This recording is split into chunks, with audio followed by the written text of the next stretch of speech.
Hi everyone, welcome to our channel Yuvan's Tech Tutorial. On today's tutorial, I will guide you how to mute chats and messages on Messenger. For that, you need to head into Facebook Messenger.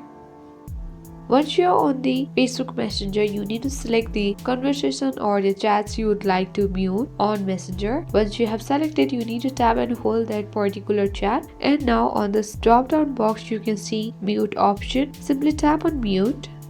And here are the options whether you want to mute messages notifications or only the call notifications, and as the third option it is you can mute both message and call notifications. That depends upon you. So let's tap on mute message and call notifications, and after that tap on OK. You need to select the time interval for which period or for what period you would like to mute this chat, and now tap on OK. So you have successfully muted the chat and messages as well as calls on Messenger. I hope you found this very useful. Thank you for watching.